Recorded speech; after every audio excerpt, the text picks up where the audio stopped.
Hello. Hello. Hi. Nice to see you. Yeah. Lovely to see you both. I'm going to show you a bunch of things, and you're just going to give me some context as to what you're seeing, and just talk. I'm hoping you remember most of it, because I don't. I was feeling pretty excited about it till you called in the olden days. Now I feel old. Welcome to Minecon 2015 in London. We are so excited to have all of you here today. This is our 4th Minecon. Yeah. Yes, oh, I remember this show. Like you were there in the audience. Yes, yes. So this Minecon in London was the first Minecon I ever went to, and it was before I joined Mojang, so I was just there as like a super fan. And I remember it was like the first time I got to talk to Lydia, for example, and I was super starstruck. Pretty insane to see like 10,000 people in like a crowd, like in Minecraft, and that was something else, like a kind of a reality check to how many people enjoy and play this game, I think.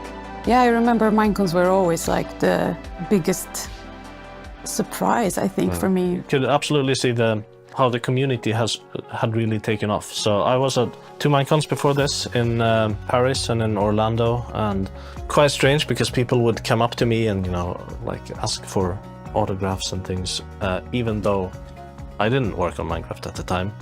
I just happened to have a Mojang branded t-shirt, right?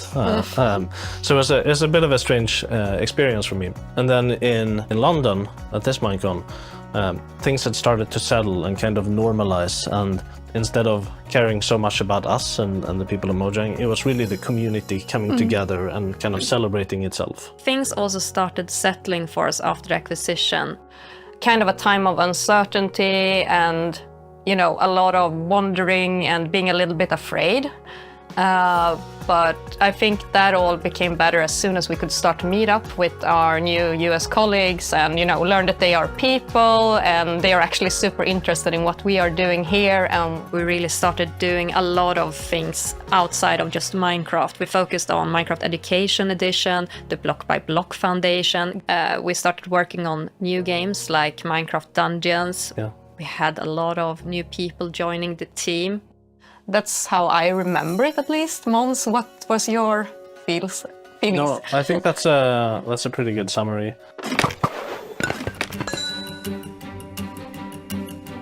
The exploration update. Is this when I just started? Lots of big things happening at the same time in my life. I moved to Stockholm. I was like 6 months pregnant and I joined Mojang. Seeing this feels pretty new to me, even though like it's been around forever as well. Do you ever go as a player? If I find it, yes, for sure. Like I definitely go to the mansions if I can find it. But... Yeah. And back then it was really, really tricky to do structures. We didn't have like a good system, so it's hard coded and like to get everything together, like the code is a mess. Love the chicken rooms. There's also the cat room that I really like. Personally, I love the Nitwit. I think it's the perfect example of the thing that exists just to exist. They walk around your village. It's fun. Oh, llamas! Yeah. I think the llamas stole the show, probably.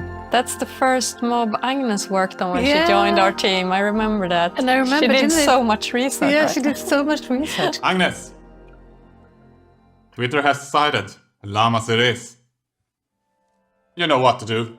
So surreal. I mean, it's still surreal to do videos, but then I'm like, well, I'm a coder, and now I'm out here with a llama doing a video. What? Yep. It's but it was very, very fun. And the llama, I remember the llama. He was called Adrian, and he was very nice. I think bringing the illagers into Minecraft, I don't think Jens really knew how big of an impact he was making on the Minecraft world when he did that. For me, that was quite special because at the time I was working on the prototype stages of a new game that we were developing, Minecraft Dungeons. Jens first started working on the illagers for this update. He did it specifically with Minecraft Dungeons in mind, so not everyone knows that, but we needed more enemy types, larger enemy variety to fight against in Minecraft Dungeons. It's a very combat-focused game. And so Jens designed the illagers and kind of gave them to us.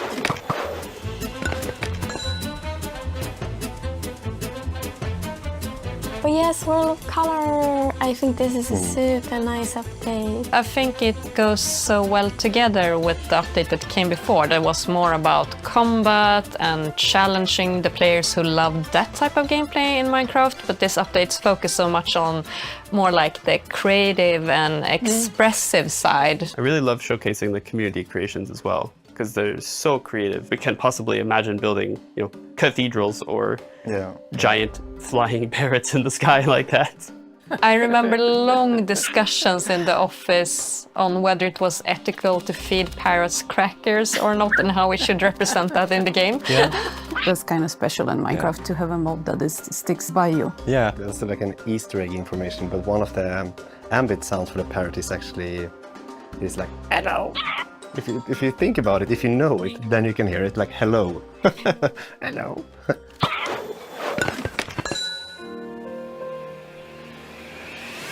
Aquatic update. No, update aquatic. Yeah, it's called update aquatic. This was so fun, and I coded so much. This was probably, I probably spent too many evenings and nights, and it was like. The first update we worked on, right? Yeah, this is the update I got hired right around the end, and everyone was like, "Oh my god, they added Tropicraft to Minecraft," and it was all Corey, and I'm like, I literally joined right before the update went out. Yeah. For me, this is also remembering a lot of how, with this update, we talked about collaborations, about how do we talk about the coral reefs. English. Coral reefs, and how we could tie our updates together with making changes in the world.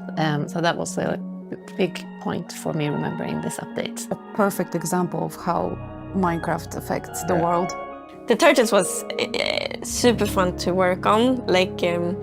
First being able to just read about real life turtles, and then trying to Minecraftify their behaviors. And I felt quite evil because it's a big thing with. I wanted it to be a thing that you want to take care of the turtle eggs and make the baby survive. So then I added lots of threats. Yeah. So everyone just want to kill the eggs and the babies.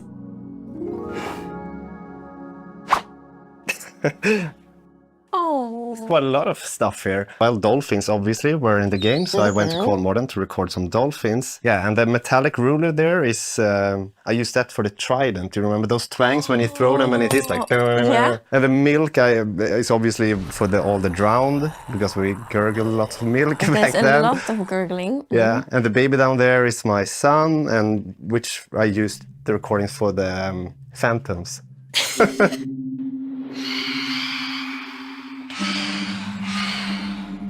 I remember we had so much new people joining during this period. It was a lot of fun, but it also got too intense in the office. We added new desks everywhere, even where we used to have a gaming and cinema room. All of a sudden people were working in there with no windows. Of course, we wanted to add even more people to keep making our game great, and it led to us actually moving into a new office around this time. It was a fun time.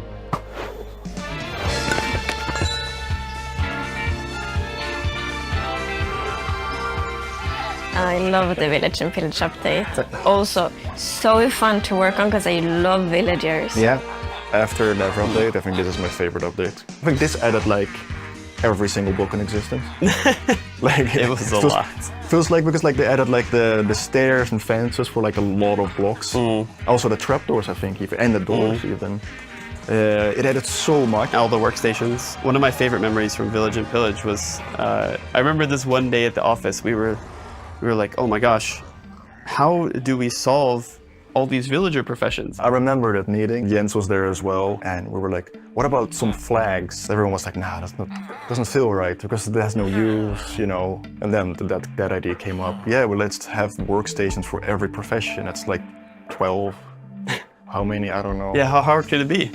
Yeah, let's just do that. And Jens was shaking his head this is way too much. This is crazy. And I was like, we just did it anyways. I actually really loved what the raid did with this update, that it adds a new type of challenge for the players.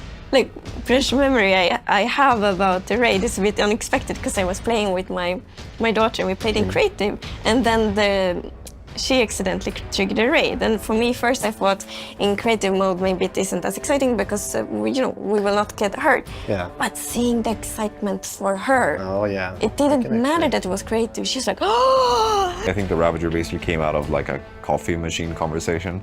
Like, I want something that kind of looks like a villager, but in a weird way, like sort of like this manticore kind of vibe. Probably just way out there now with references here, but like a weird morph of something. But it has like the face, which is the fun part.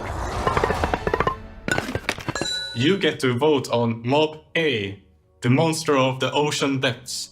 The monster will attack you with its tongue-like tentacle to pull you down and drown you. But yeah, this was the first mob vote. I think like 5,000 people voted. Yeah. The initial, obviously, good intent with mob votes is to involve and engage on a very early stage, to have the dialogue on which mob to select. I think over the years we started to see that people really, like, they liked the idea of getting to contribute to what we make in the game. But I think the problem is we started having ideas that people really got attached to. So it wasn't just like these really vague abstract concepts of things that could work. It was actually stuff that people could relate to. And when you tell people to choose between them all, they say like, it's not, they want all three because they don't want to miss out on the possibilities. And I think the problem is it comes across as though like we have all three ready to go already. They're already designed, they're already coded, they're already like fully polished features, and we're just like waiting to press a button on only one of them, and then we're going to throw out the other two. Adding anything to a game is super complex. It needs to fit into the ecosystem, it needs to go into all the system, it needs to make gameplay interesting in some aspect, right? We need to reach a certain quality for all different ways you play, like if you play on a console, if you play on touch, on PC, Bedrock and Java. So it's a lot of kind of process and work. We're passionate. We love this game too. And we've been in the community and we know what it's like. And we're not doing anything just because we like want to ruin people's day or like make people sad. Like we're trying to make the best game that we think it needs to be to fit the vision we have. But all these stuff like this, like why not all of them, and commenting all over the place and making petitions and like all that stuff, that's passion. And that shows that people really like care about what we're doing. And I think that's what I love most about the Minecraft community. It's all because they love the game. This is another update. Mango trees. This was a rough time in general. We were all in a weird place. It was an interesting time. It's not really clear how this thing that we love so much happened.